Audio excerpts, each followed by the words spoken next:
اب تھوڑا سا ٹیکنیکل ذرا کوشچن ہے محدثانہ قسم کا کہ جو محدثین اہل سنت ہیں ان کی حضرت امیر معاویہ رضی اللہ عنہ کے متعلق کیا تحقیقات آپ کے علم میں ہیں، اور یعنی جرح بھی کہہ لیں تعدیل بھی جو ہوتی ہے جیسے آپ ٹرم سمجھتے ہیں نا، اس پہ تھوڑا سا ٹیکنیکل طریقے سے بتائیں۔ جرح تعدیل تو یہ ہے کہ دیکھیں جی، یہ مجھ سے پہلے بھی سوال کئی دفعہ کیا گیا، شکر ہے یار آپ نے یہ سوال کیا، ریکارڈنگ میں آ جائے گا کہ جی حضرت معاویہ کے اگر کردار اس طرح کا تھا، ان سے حدیثیں کیوں محدثین نے لی ہیں؟ بھائی روایت حدیث میں ہر صحابی عادل ہے، لوگوں نے تحقیق کر لی ہے کہ صحابی نے بہت بڑے بڑے جرم کیے، صحابہ میں سے ہوئے، زنا تک ہوئے، لیکن انہوں نے نبی صلی اللہ علیہ وسلم پہ جھوٹ نہیں باندھا۔ اور یہ پاسبل ہے، کیسے پاسبل ہے؟ سنیں مجھے بتائیے، ایک شرابی کبابی دنیا کا غلیظ ترین انسان ہو، اس کو آپ کہیں کہ میں 1 کروڑ روپیہ تمہیں دیتا ہوں، نبی صلی اللہ علیہ وسلم کو گالی دے دو، دے گا؟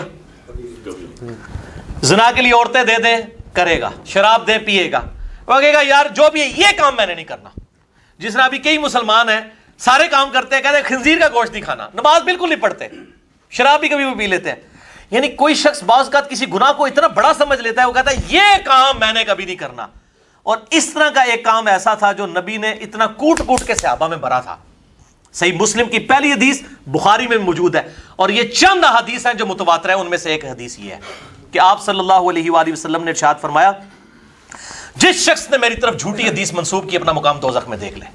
اور صحیح مسلم میں تو اتنے خطرناک الفاظ ہیں، سیدنا علی کے جنگ نہروان والے چیپٹر میں سیدنا علی کہتے ہیں کہ اگر مجھے آسمان سے زمین پر پھینک دیا جائے نا تو یہ تکلیف مجھے گوارا ہے، لیکن میں اس چیز سے ڈرتا ہوں کہ میں رسول اللہ پہ کوئی جھوٹی حدیث بیان کروں۔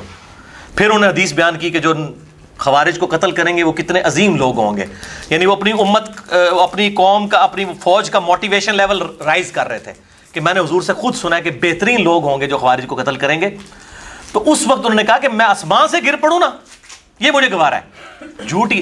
لہذا صحابہ کرام رضوان، چاہے مغیرہ ابن شعبہ ہوں، عمر بن عاص ہوں، بصر ہوں، معاویہ ہوں رضی اللہ عنہم اجمعین وعلیہم السلام، چاہے شیعوں کو برا لگے، رافضیوں کو، ہم سلامتی کی سب کے لیے دعا کرتے ہیں۔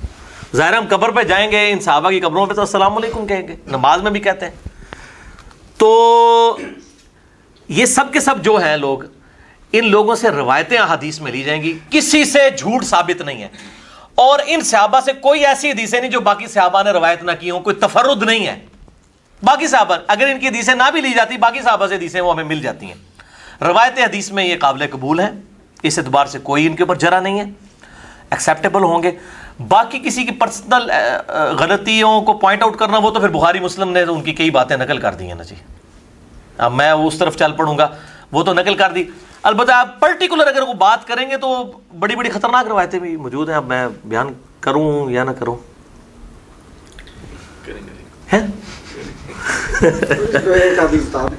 ایک آدھ بتا دیتے ہیں آپ کو، ویسے تو بہت ساری ہیں۔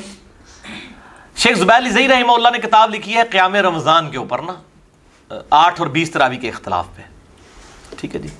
اس میں ایک حدیث کے اوپر جرح کرتے ہوئے وہ لکھتے ہیں، قیام رمضان والی اس کا PDF بھی نیٹ پہ رکھا ہوا ہے، ہماری ویب سائٹ پہ بھی آپ ڈاؤن لوڈ کر لیں، تراویح کے مسئلے پہ حدیث جو وہ حنفی پیش کرتے تھے نا، وہ 20 تراویح کے اوپر، اس حدیث میں کچھ خامیاں نکالتے ہوئے انہوں نے نا ایک خامی یہ بھی نکالی کہ اس حدیث میں جو راوی ہے علی ابن الجعد ہے، علی ابن الجعد، اور یہ وہ راوی ہے، شیخ زبیر صاحب لکھتے ہیں ابن حجر اسقلانی کے حوالے سے، ایک محدث دوسرے محدث سے نقل کر رہے ہیں، یہ وہ راوی ہے کہ جو کہا کرتا تھا کہ اگر قیامت والے دن اللہ تعالیٰ معاویہ کو عذاب دینا تو مجھے اس بات کا کوئی دکھ نہیں ہوگا، کیونکہ جو کچھ اس نے کیا ہے امت کے ساتھ۔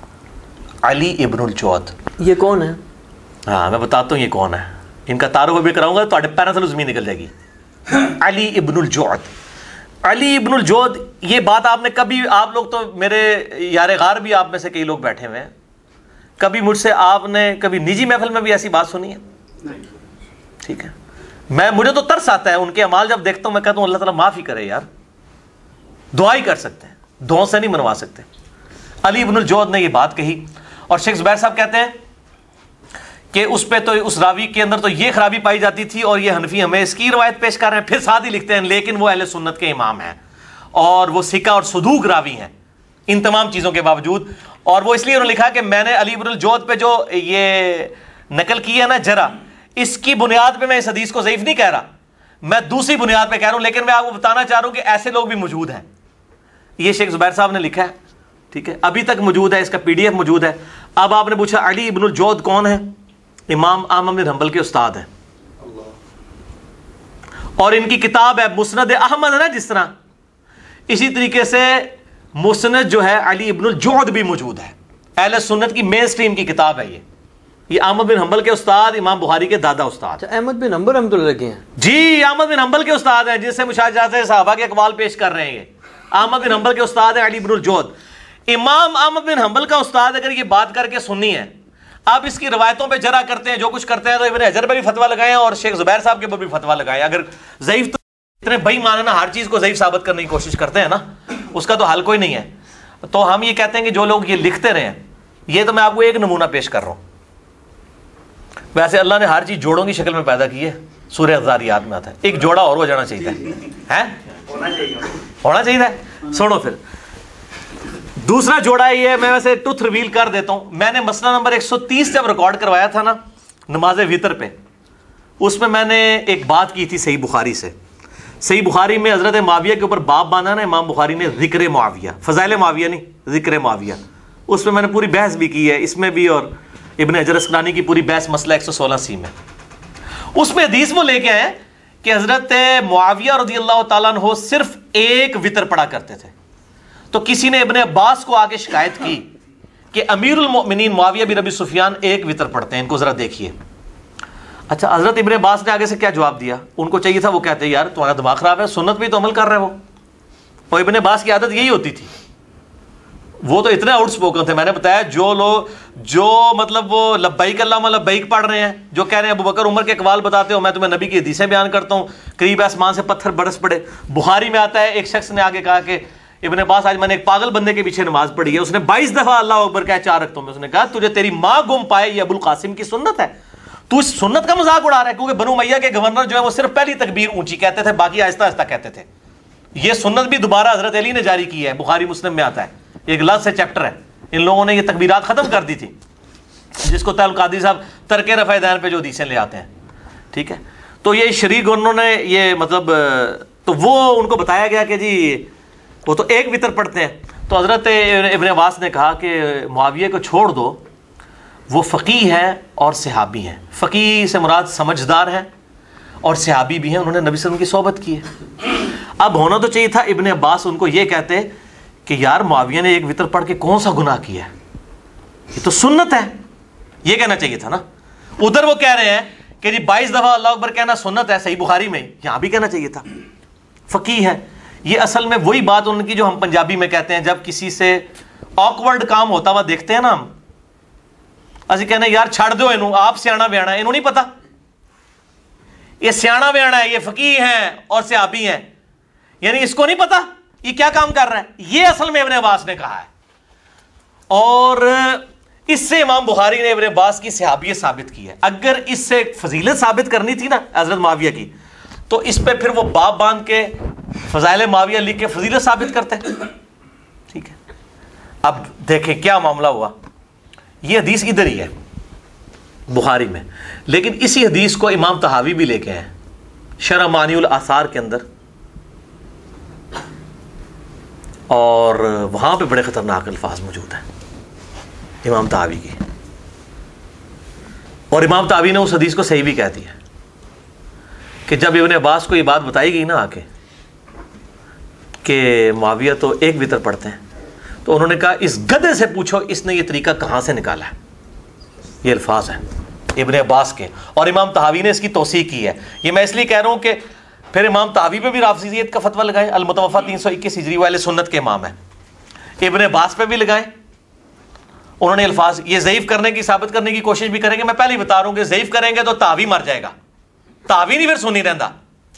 جب طحاوی نو بچاؤ گے تو پھر دوسری گل ٹھیک ہوئے گی، اور دوسری بات ہی ٹھیک ہے. یہ ابن عباس کی عادت تھی، وہ اس کو بھی کہتے ہیں نا تیری ماں تجھے روئے، تو کہہ رہا ہے 22 دفعہ اللہ اکبر کہا، وہ تو بخاری میں. یہ طحاوی جو ہیں یہ ساروں کے امام ہیں یا خالی؟ نہیں، اہل سنت کے امام ہیں، اہل حدیث میں مانتے ہیں. جی اہل حدیث میں مانتے ہیں. 321 ہجری میں فوت ہوئے ہیں. حنفی بھی حنفی تو ان کو اس لیے مانتے ہیں کہ امام حنیفہ سے بہت انسپائر تھے، ان کو تو حنفی کہتے ہیں. اچھا، یہ جو شرح معانی الاثار اور یہ باقی کتابیں جو ہیں وہ امام طحاوی کی کتابیں. اس کے اندر انہوں نے اس طرح کی روایتیں اور بھی کئی مطلب نقل کی ہیں. تو امام طحاوی کی یہ کتاب, اور میں نے مسئلہ 130 وطر والے میں بتایا تھا کہ جب سے مجھے ایک حدیث پتہ چلی ہے نا, تو میں ہمیشہ 3 وطر ہی پڑھتا ہوں. میں نے کبھی 1 وطر نہیں پڑھے, اگرچہ میں اس کو جائز سمجھتا ہوں. لیکن میں نے ادھر کہا تھا ایک اور بات ہے جو بتانا نہیں چاہتا, وہ میں نے آج بتا بھی دی. اچھا, اس میں آپ کو بتا دوں, بات اب چلی ہے تو یہ فیس بک پہ اس دن عمار خان ناصر صاحب ہے, بہت زبردست محقق ہے, گامدی صاحب کے شاگردوں میں قابل ترین آدمی ہیں, اور یہ آپ کو پتہ نہیں پتا ہے ناسبی ٹائپ بھی ہیں تھوڑے. نہیں, سرفراز خان صفدر صاحب جو ہے نا دیوبندیوں کے جو محدث اعظم مناظر اعظم ہوا کرتے تھے, انہوں نے فیس بک پہ شیئر بھی کرائی ہوئی تھی. انہوں نے شیئر کی ہوئی تھی. ہاں, یہ شیئر کرائی تھی اور مجھے کسی نے بھیجی تھی, تو مجھے اس لیے تازہ تازہ دماغ میں, ورنہ میرے دماغ میں بھی نہیں آنی تھی. یہ میرے دماغ میں اسی لیے گونج رہی ہے کہ انہوں نے یہ روایت نقل کروائی کی تھی. وہ بات کر رہے تھے کہ بھی شروع دن سے تو یہ مطلب میں آپ کو بتا رہا ہوں, وہ اصل میں اس لیے ابن عباس نے کہا کہ نبی صلی اللہ علیہ وسلم نے واقعی کبھی 1 وطر نہیں پڑھا. آپ جو 1 وطر پڑھتے تھے نا, وہ کرتے تھے 2 جمع 1 2 جمع 2 جمع 1 2 جمع 2 جمع 2 1. ہم یہ چیلنج کرتے ہیں کہ صرف 1 وطر نبی صلی اللہ علیہ وسلم سے دکھائیں. وہ ایک پوری کو طاق کرنے کے لیے ہوتا سی, اکلوتا ہی کلا ایک نہیں ہوتا تھا. ہم جس وجہ سے اس کو صحیح سمجھتے ہیں وہ ابو داؤد اور ترمذی ابن ماجہ کی حدیث ہے کہ نبی صلی اللہ علیہ وسلم نے فرمایا کہ وطر مسلمان پہ اللہ کا حق ہے, جس کی مرضی 5 پڑھے, جس کی مرضی 3, جس کی مرضی پڑھے 1. اس کی سے ہم اس کو جواز کی حد تک مانتے ہیں. لیکن اس حدیث کی بھی تعویل ہو سکتی ہے کہ وہ 1 پڑھے گا تو ساتھ 2 ملائی بھی ہوں, یہ بھی ہو سکتی تعویل. جس طرح کہ باقی حنفیوں کا یہ کہنا کہ ایک, اچھا حنفیوں سے ہمارا اختلاف یہ ہے کہ وہ کہتے ہیں آپ نے 3 کے لیے 2 کو اور 1 کو الگ پڑھیں گے, وہ وطر ہو گئی نہیں. وہ اکیلے 1 کو 2 کے ساتھ ملا کے بھی نہیں مانتے ہیں. اور یہ حنفیوں کی تمام فقہ حنفی کی کتابوں میں بھی یہ روایت لکھی ہوئی ہے, کیونکہ ان کے حق میں جاتی ہے نا 1 وطر. وہ تو 1 وطر کو غلط سمجھتے ہیں, تو 3 وطر کے حق میں نا یہ معاویہ کے اوپر ابن عباس کے کامنٹس لے کے آتے ہیں. تو میں بتا رہا ہوں محدثین نے اس قسم کی جو اگر کسی سے الفاظ نکلے ہیں کہیں معاملے میں, امام نسائی کے بارے میں بھی آتا ہے. آپ یہ کہتے ہیں جی وہ واقعہ ثابت نہیں ہے, ہم کہتے ہیں تمام محدثین امام نسائی کی جو شہادت کے واقعے میں یہ چیزیں نقل کرتے ہیں. ٹھیک ہے جی, کہ بھئی انہوں نے ناسبیوں کے خلاف کتاب خصائص علی لکھی, وہ شہید کر دیے گئے, اور وہ جو کچھ معاملہ ہوا. چلیں, یہ کہتے ہیں واقعہ جھوٹا ہے, خصائص علی تو جھوٹی نہیں ہے نا. ہم پوچھتے ہیں کہ خصائص علی انہوں نے لکھی, اور کسی کے خصائص کیوں نہیں لکھے ہیں؟ اس کا مطلب ناسبیوں کے خلاف ہی انہوں نے کتاب لکھی ہے. خصائص ابو بکر, خصائص عمر عثمان نہیں نہ لکھی انہوں نے. اور پھر اس کے بعد فضائل صحابہ بھی لکھی, لیکن حضرت معاویہ کا نام اس میں ذکر نہیں کیا. امام حاکم نے کتنے صحابہ کے اوپر باب باندھے ہیں فضائل کے اوپر, لیکن حضرت معاویہ کے فضائل پہ نہیں لیا. لیکن باقیوں نے لیے, امام ترمذی نے بھی لیے, فضائل معاویہ باب باندھا ہے. مطلب ہم مانتے ہیں, میرے نزدیک تو کسی شخص کا صحابی ہونا یہ فضیلت کے لیے کافی ہے, چاہے اس کے لیے کوئی اور فضیلت ہو یا نہ ہو. سمندری جہاد والی حدیث بعض لوگ اس کے اوپر بھی تان کرتے ہیں. میں کہتا ہوں جی ہو فضیلت, فٹ ہو یا نہ ہو, صحابی کی فضیلت ہی بہت بڑی ہے. ہم تو کسی صحابی کی جوتیوں کی خاک کے برابر بھی نہیں ہے, لیکن غلطی اپنی جگہ, سیدھی سی بات ہے.